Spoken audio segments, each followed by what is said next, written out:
బంజారాల భాషను 8th షెడ్యూల్లో చేర్పించడం కొరకై అసెంబ్లీలో తీర్మానాన్ని వారు ప్రవేశపెట్టడం జరిగింది. నేను అడుగుతున్నా, జూపల్లి కృష్ణారావు గారు, లంబాడాల జనాభా ఎంత?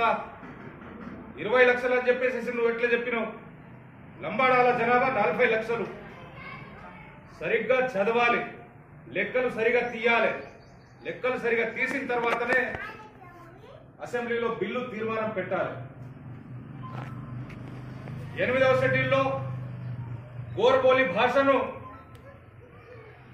చేర్పించుటకై అసెంబ్లీలో ఏదైతే తీర్మానం జరిగిందో ఆ తీర్మానానికి మద్దతు ఇచ్చినటువంటి టీఆర్ఎస్ పార్టీకి, బీజేపీ పార్టీకి, సిపిఐ పార్టీకి, అదేవిధంగా ప్రభుత్వానికి మేము ధన్యవాదాలు తెలుపుతున్నాం. కానీ తప్పుదారి పట్టించే విధంగా లంబాడీల జనాభా 20 లక్షలు అని చెప్పేసి ఏ ఉద్దేశంతో చెప్పినామని చెప్పేసి మేము ప్రశ్నిస్తున్నాం. ఇవాళ 8వ షెడ్యూల్లో లంబాడీల భాషను తెలంగాణ ప్రభుత్వం అసెంబ్లీలో తీర్మానం పాస్ చేసింది.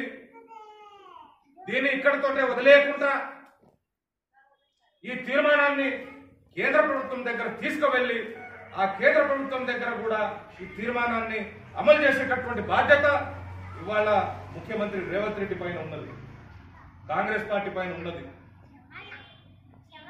మరి ఇవాళ 8th షెడ్యూల్లో గోర్బోలి భాషను చేర్పించారు. రేపు జరగబోయే మంత్రివర్గ విస్తరణలో లంబాడీలకు మంత్రి పదవి ఇస్తున్నారా లేదా అనేటటువంటి విషయాన్ని ఇవాళ నేను ప్రశ్నిస్తున్నటువంటి పరిస్థితి. ఇవాళ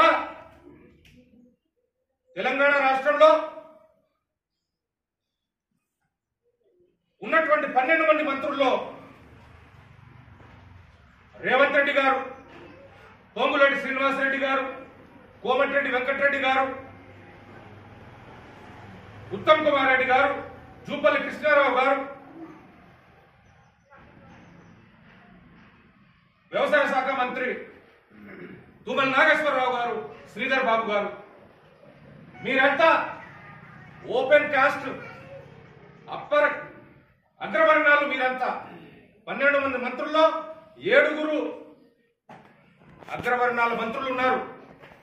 మరి ఒక్క లంబాడి కూడా ఎందుకు మంత్రి లేడు దీంట్లో అనేటటువంటి విషయాన్ని ఇవాళ నేను రేవంత్ రెడ్డి గారిని, రాహుల్ గాంధీ గారిని ప్రశ్నిస్తున్నాను. రేపు